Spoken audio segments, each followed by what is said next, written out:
Orang yang punya mental pedagang, kira-kira waktu kapan yang banyak fadilahnya?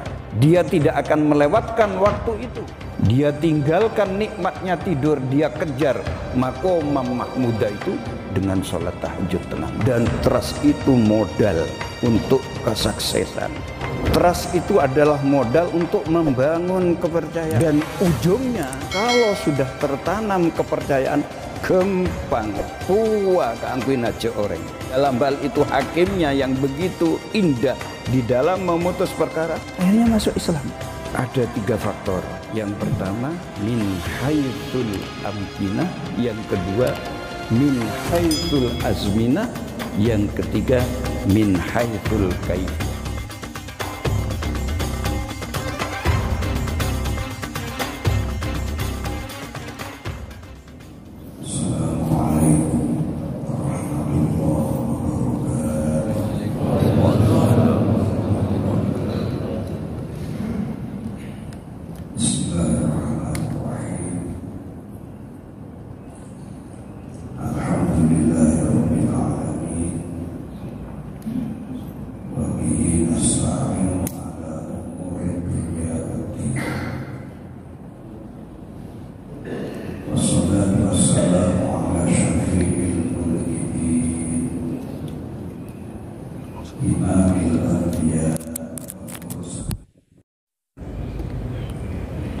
Qaidil burril muhajjalin Sayyidina wa maulana Muhammadinil amin wa ala alihi wa sahbihi ajma'in, amma ba'du. Yang terhormat pengurus takmir Masjid Darussalam, yang terhormat teman-teman dari komunitas Sajadah Fajar, para jamaah yang juga saya hormati. Alhamdulillah, takdir Allah pagi hari ini menghantarkan kita hadir di salah satu Baitullah ini untuk menunaikan kewajiban kita sebagai hamba Allah. Tidak banyak orang yang mendapatkan nikmat seperti ini. Ada di antaranya yang masih menikmati nikmatnya tidur. Tetapi kita dipilih oleh Allah untuk mendapatkan nikmat yang sangat besar ini. Untuk itu, mari kita syukuri nikmat ini. Salawat dan salam tidak lupa kita haturkan kepada junjungan kita Nabi besar Muhammad Sallallahu Alaihi Wasallam. Sebelum saya menyampaikan apa yang perlu saya sampaikan, mari terlebih dahulu kehadiran kita di masjid ini kita manage, kita tata, kita kemas. Kalau ini kita lakukan, maka nilai tambah yang akan kita raih luar biasa. Sebab masuk ke masjid ada beberapa etika yang kalau etika itu kita lakukan, kita akan mendapatkan banyak sekali fadilah, keutamaan.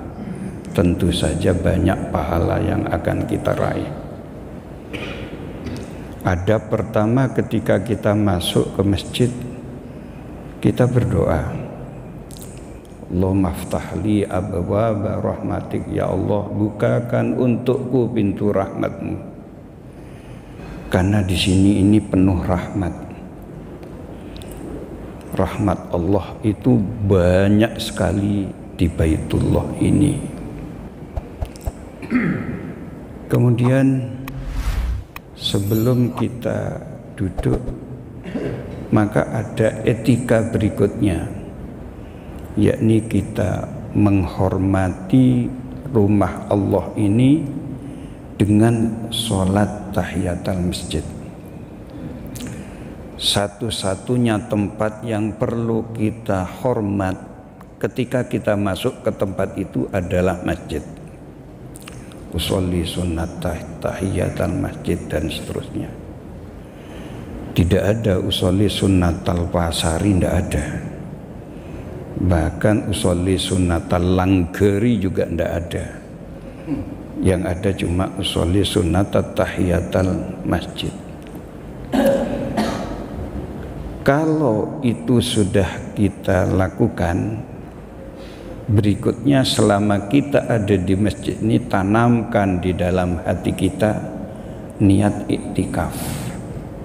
Nawaitul i'tikafa fi hadzal masjid ma dumtu fihi lillahi ta'ala. Kalau itu yang kita lakukan, andaikan masih ada sisa-sisa ngantuk karena niat iktikaf itu sudah kita tanamkan dalam hati kita, maka kita duduk di masjid ini, tidak sengaja kita tertidur, maka kita tetap akan mendapatkan pahala iktikaf. Oleh karenanya, kepada yang ngantuk silahkan tidur. Agak lagi saborana. Selama kita menunggu berjamaah, karena etika itu sudah kita lakukan, barangkali tadi ada jedah waktu antara azan dengan sholat berjamaah kurang lebih 1/4 jam. Maka 1/4 jam itu ditulis oleh Allah kita seperti sholat. Subhanallah, begitu besarnya rahmat Allah kalau etika itu kita lakukan. Apalagi kemudian ketika kita sholat, tidak mungkin sholat di masjid ini tanpa berjamaah. Sholat berjamaah tadi luar biasa. Sholatul jamaati khairun min sholatil fardhi bisab'in wa ishrina darajatan. Sholat berjamaah lebih utama, lebih baik dari sholat sendirian 27 derajat. Jamaah yang dimuliakan Allah, andaikan kasat mata kita diberi pilihan, andaikan ini, pilih 1 juta 27 juta, berapa yang kita pilih? Berapa? 27. Kalau ada orang diberi pilihan mendapatkan 27 juta, dia memilih 1 juta, orang apa itu? Orang apa? Saya tidak akan ngomong orang itu orang gendeng. Saya tidak ngomong.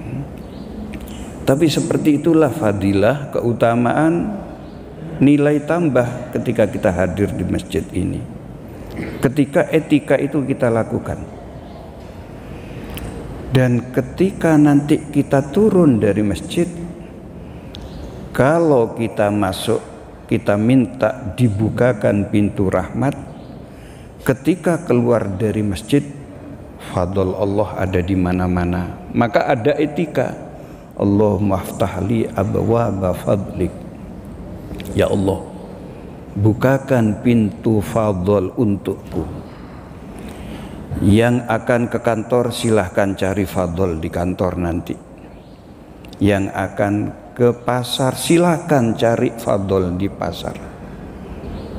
Yang akan ke tempat usaha silahkan cari fadl di sana. Petani yang akan mencari fadl di lahan pertanian silahkan. Makanya di dalam sholat Jumat ada surat Jumat yang mengajarkan kepada kita fa idza qadaytumus sholata fantasiru fil ardi wabtaghu min fadlillah. Ketika sudah selesai sholat Jumat, silahkan bertebaran di muka bumi, cari fadl Allah, cari karunia Allah. Fadl Allah itu ada di mana-mana. Ini yang pertama yang ingin kita sampaikan. Jadi mari kita kemas. Ketika kita datang ke masjid seperti itu. Kalau seperti itu yang kita lakukan, maka ada pahala, ada keutamaan, ada nilai tambah yang akan kita raih. Ini yang pertama. Kemudian yang kedua, ada sebuah pertanyaan. Apa yang mendorong kita pagi hari ini kita ke masjid? Apa yang mendorong kita untuk taat kepada Allah? Apa yang mendorong kita untuk melaksanakan perintah Allah dan lain sebagainya? Sudah pernah saya sampaikan di masjid yang lain. Ada tipologi manusia yang menjalankan perintah Allah, yang taat atas perintah Allah. Yang pertama, ada tipe-tipe yang emosional. Contoh, Sayyidina Abu Bakar pernah berhadapan dengan Ka'bah. Pas di pojok Ka'bah yang di situ ada Hajar Aswad. Beliau itu ngomong sendiri, inni a'lamu annaka hajarun la tamfa'u wa la tadurru laula anni ra'aitu Rasulullah sallallahu alaihi wasallam ma qabbaltuka. Saya tahu kamu itu batu, tidak memberikan manfaat, tidak memberikan mudarat. Seandainya saya tidak tahu, tidak melihat Rasulullah menciummu, saya juga tidak akan menciummu. Maka ketertarikan Sayyidina Umar mencium Hajar Aswad, beliau tidak tahu tentang makna mencium Hajar Aswad itu apa. Beliau tertarik karena Rasulullah mencium, maka Sayyidina Umar mencium. Dan sahabat-sahabat Rasulullah itu seperti itu. Di bulan Ramadan suatu saat Rasulullah itu keluar ke masjid sholat. Rasulullah tidak ngajak-ngajak sahabat yang lain, tetapi sahabat itu dengan kesadarannya sendiri ikut. Keesokan harinya tambah banyak, tambah banyak, tambah banyak. Akhirnya Rasulullah tidak keluar lagi, khawatir sholat itu dianggap sebagai sholat yang wajib. Stressing kita, ketertarikan sahabat mengikuti apa yang dilakukan oleh Rasulullah. Sahabat tidak paham sholat apa itu tadinya. Akhirnya sekarang kita kenal sholat taraweh. Kan tadinya sholat itu dilakukan oleh Rasulullah sendiri, diikuti oleh sahabat, diikuti sahabat. Faktor apa yang mendorong ini? Trust, kepercayaan. Pokok seelaksanaki moso Kanjeng Nabi mas teh bagus. Karenanya sahabat ikut, sahabat meniru. Itulah kalau sudah tertanam trust, sehingga emosi ini tertarik walaupun tidak paham apa yang dilakukan oleh Rasul. Tak ngerti. Dan ini di pesantren ada tradisi seperti itu. Dalam tanda petik, apa yang dilakukan kiai ditiru oleh santri. Paham? Tidak paham. Pokoknya nero kiai itu. Ya. Kiai asurbanan, noro asurbanan, tegak kita ke Mekah. Itu trust. Dan trust itu modal untuk kesuksesan. Trust itu adalah modal untuk membangun kepercayaan. Dan ujungnya kalau sudah tertanam kepercayaan, gempang puwa keangkuin aja orang. Ada sebuah kejadian di zaman Khalifah Sayyidina Ali radhiyallahu an. Sayyidina Ali kehilangan baju besi. Ternyata baju besi yang hilang itu ada di rumah tetangga yang notabene kalau tidak salah agamanya Yahudi. Sayyidina Ali yakin betul baju itu baju saya. Makanya kemudian Sayyidina Ali mengajukan gugatan ke pengadilan menuntut baju yang hilang dan sekarang ada di rumah tetangganya sendiri yang notabene orang Yahudi. Singkat cerita, diadakan persidangan. Jamaah yang dimuliakan Allah, lazimnya hakim itu diangkat oleh kepala negara.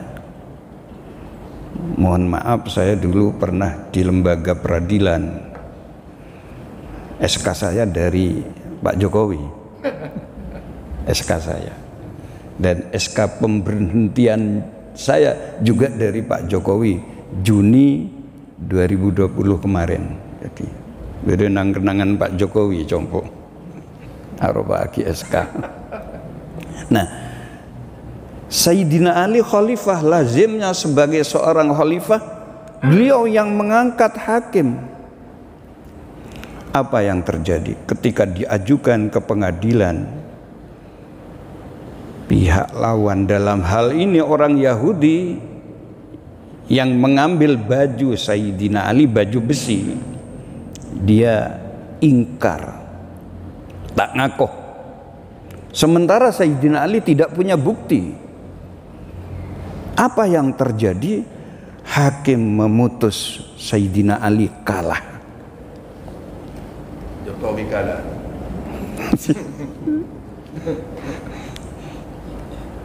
Kalah. Padahal posisi Sayyidina Ali, katakan kalau sekarang presiden dikalahkan oleh hakim yang diangkat oleh presiden. Kenapa? Karena tidak bisa membuktikan bahwa baju itu miliknya. Dalam hukum acara, dalam peradilan Islam atau peradilan-peradilan yang lain, al-bayyinatu 'alal mudda'i. Seorang yang menyatakan bahwa dia itu memiliki apa, dia harus menghadirkan alat bukti. Tapi Sayyidina Ali tidak bisa menghadirkan alat bukti, tidak punya saksi, tidak punya alat bukti yang lain. Akhirnya diputus oleh hakim, cetol palu jatuh, kalah Sayyidina Ali. Apa yang terjadi kemudian? Orang yang tadinya ngaku dan sekarang dalam posisi yang menang sadar. Begitu indahnya ya peradilan Islam. Dia tidak membedakan antara Islam dengan non-Islam, tapi yang dikedepankan adalah keadilan hukum. Kalau penggugat tidak bisa menghadirkan bukti, kalah. Karena ini masalah perdata. Yang dikejar adalah kebenaran formal. Subhanallah, setelah dia itu menang, mengakui indahnya ajaran agama Islam, indahnya peradilan Islam, akhirnya menyatakan saya memang mencuri. Karena ketertarikan kepada peradilan, dalam hal itu hakimnya yang begitu indah di dalam memutus perkara, akhirnya masuk Islam. Kenapa? Ada trust, ada kepercayaan yang terbangun saat itu. Ada lagi di zaman Bani Israel. Kalau sekarang orang berperkara kadang-kadang, bukan kadang-kadang, yang banyak berebut harta. Tetapi ini kebalikannya. Ada orang punya lahan pertanian, dia butuh uang, ditawarkan. Kemudian ada orang yang berminat, terjadilah transaksi jual beli antara si penjual dan pembeli. Karena lahan ini lahan pertanian, oleh si pembeli tadi kemudian digarap.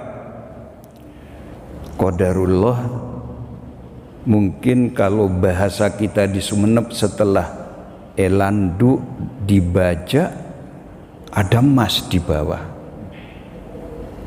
ada harta karun. Benih sagram dugram tapi berkilo-kilo. Apa yang terjadi? Si pembeli ngomong, saya membeli tanah, saya tidak membeli emas. Ini bukan hak saya. Karenanya akan saya kembalikan kepada si penjual. Dikembalikan. Apa yang terjadi setelah dikembalikan kepada si penjual? Si penjual ngomong juga, saya sudah melepaskan tanah saya. Kalau di dalam tanah saya ini ada emas atau ada harta apapun, itu rezeki Anda. Saya tidak mau menerima. Subhanallah. Beda orang pengarangan nggak nikah. Ada di antara jamaah masjid yang seperti itu.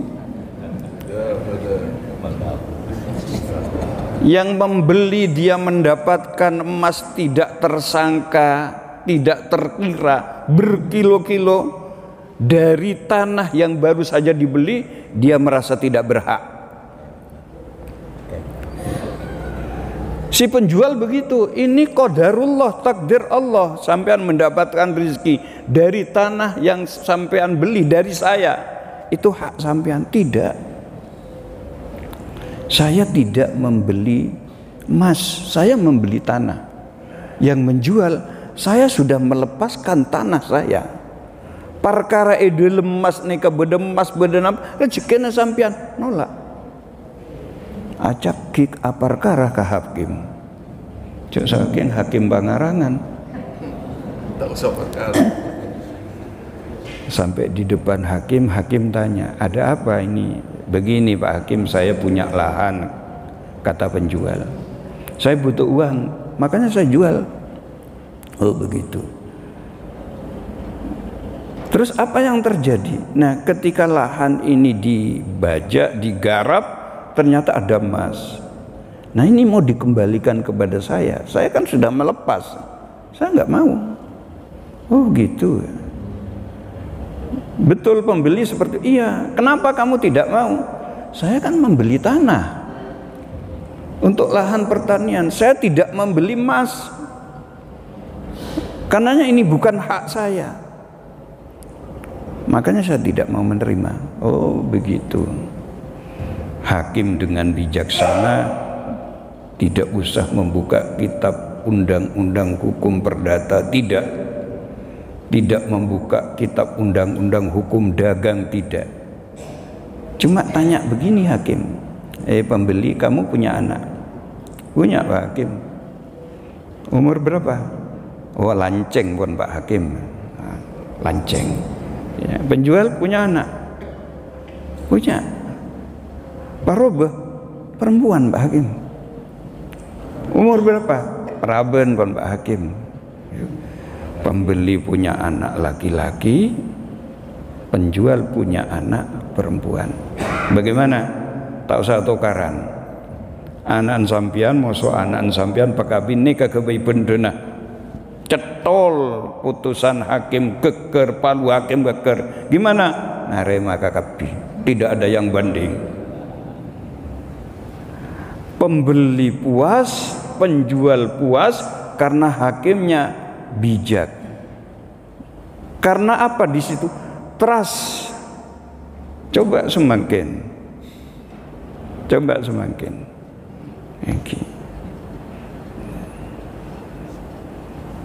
Sehingga bodoh banding, bodoh kasasi, bodoh pak kasasi, ki pekun kalah.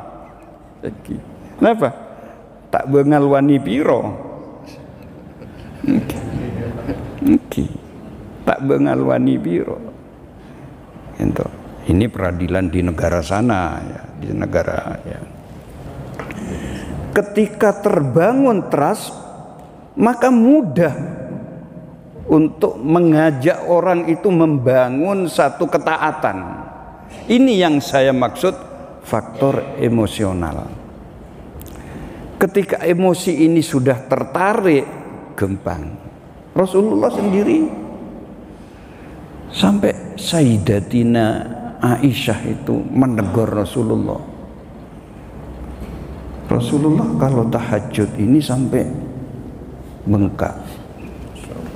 Saya percaya jamaah masjid Darussalam ada yang bengkak kakinya, asam urat. Rasulullah, penjenengan ini kan sudah diampuni dosa-dosa yang lalu dan dosa-dosa yang akan datang, maksum tak andik dosa. Kok sampai seperti itu di dalam sholat? Bela ngajak cek orang Madura sampai bengkak. Apa jawab Rasul? Afala akuna abdan syakur, tidak bolehkah aku pengen jadi hamba Allah yang pandai bersyukur? Ini emosi. Tak kabuak nikmat Allah yang begitu besar yang Rasulullah rasakan diwujudkan dalam pengabdian kepada Allah. Tidak pingin surga, tidak pingin bidadari, tidak pingin apa, kepingin bersyukur. Ini satu. Yang nomor dua, ini orang-orang yang punya tipe apikir keadaan, bukan benih transaksional, bukan yang Kak Dinto biasanya orang-orang intelektual ini banyak cerita. Maurice Bucaille itu belajar tentang Al-Quran berkenaan dengan Fir'aun. Itu kan diceritakan di dalam Al-Quran. Akhirnya apa yang terjadi? Masuk Islam. Masuk Islam. Yang terakhir ada pendeta Yahudi itu mempelajari tentang iddah. Dulu iddah perempuan yang ditalak oleh suami, alasannya lima rifati baro'atir rohim, untuk mengetahui apakah rahim perempuan yang ditalak itu sudah bersih, bebas dari benih-benih bekas suaminya atau tidak. Nah sekarang tidak usah menunggu 3 bulan salah satu guru, sekarang ditalak datang ke dokter diperiksa di USG atau apa, udah ketahuan. Tapi ada pendeta yang mempelajari itu ternyata tidak bersih 100%, masih ada sisa-sisa yang nempel. Karenanya Islam ada ketentuan perempuan yang ditalak oleh suami, dia menjalani iddah kurang lebih 3 bulan. Ada tokoh di sini juga, Hajah Erina Subandono. Bapak Ibu tahu, beliau itu dulu adalah tokoh Nasrani, biarawati. Dia belajar agama, biasanya kalau membuka Al-Quran itu kan dari kanan, ya. Tapi kalau membuka buku selain Al-Quran kan dari kiri. Karena dia masih Nasrani waktu itu, membaca Al-Quran terjemahnya dari kiri, dibuka ketemulah qul huwallahu ahad Allahus somad lam yalid wa lam yulad. Karena Al-Quran kemudian dia itu iman. Ini tipe yang kedua. Nah, tipe yang ketiga ini mental pedagang, transaksional. Dia taat kalau kira-kira nanti mendapatkan keuntungan, dan yang dicari itu keuntungan yang besar. Ada 3 faktor.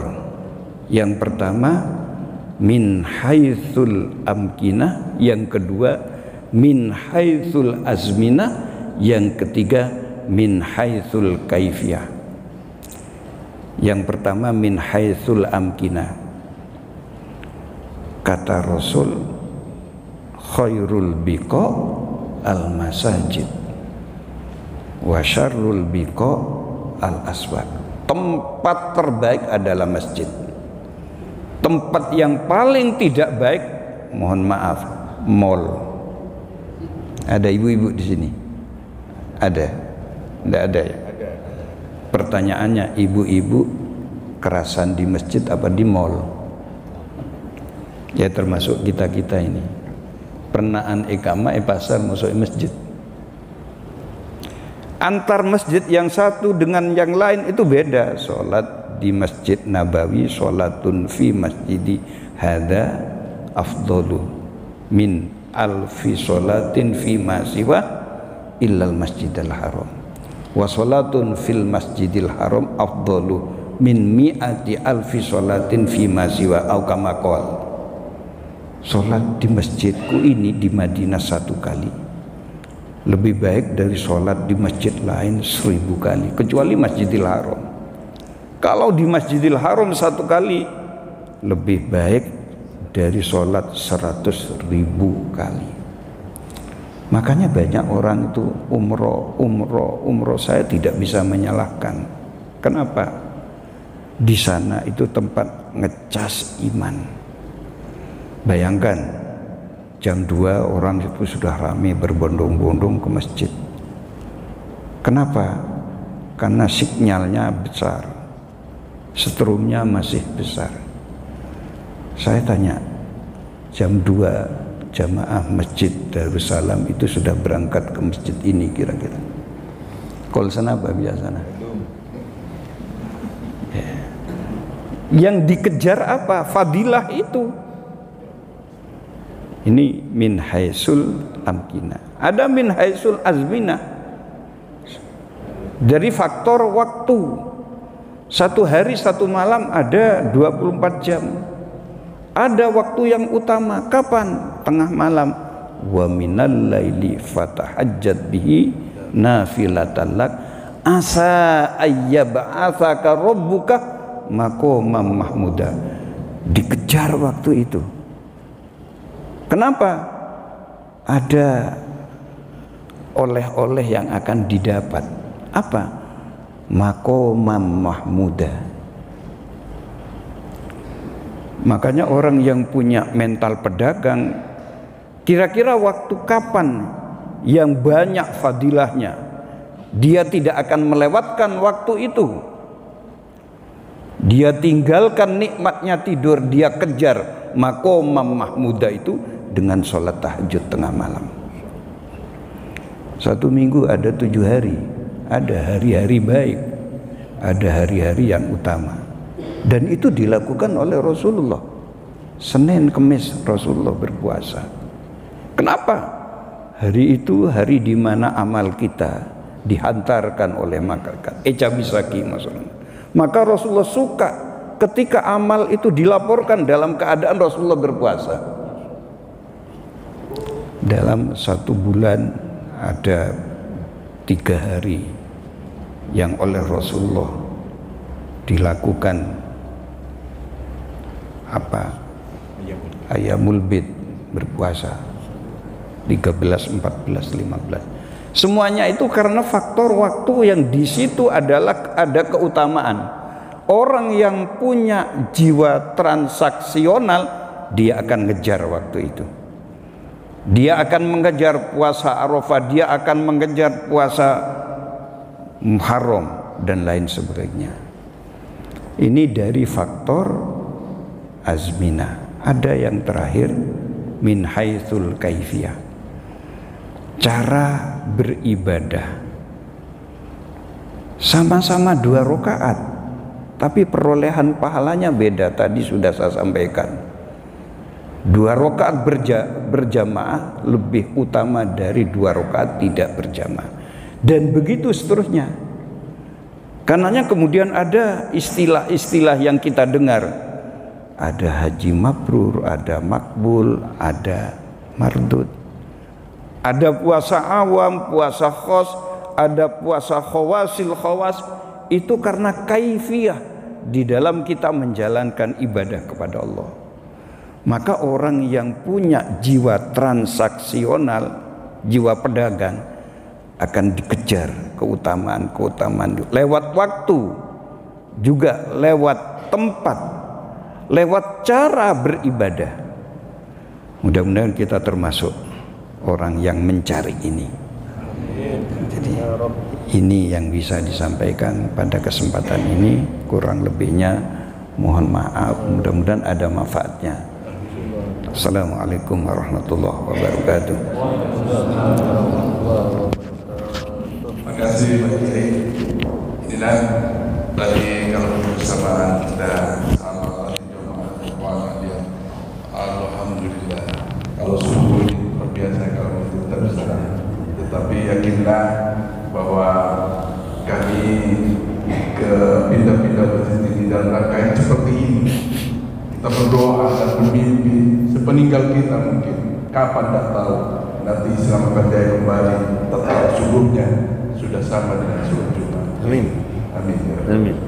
Ibu bapak yang berbahagia, ada ketua pengadilan Sumeneb ini Pak Palang Lubis. Silakan Darussalam bisa dimanfaatkan kajiannya di sini. Itu ada di belakang.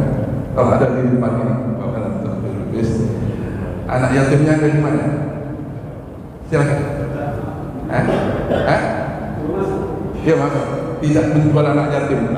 Karena ini organisasi, mohon maaf, ini organisasi, maka kami harus transparan juga. Tetapi yakinlah yang akan memakmurkan nanti anak-anak yatim ini menjadi pemimpin seperti Rasulullah. Kita doakan anak yatim ini seperti ini. Bapak Palang Lubis mungkin kirakan bingkisan, silakan bingkisannya. Minta tolong, ya rombongan anak muda saja dapat. Pakai jaket saja dapat oleh ibu. Assalamualaikum. Mana?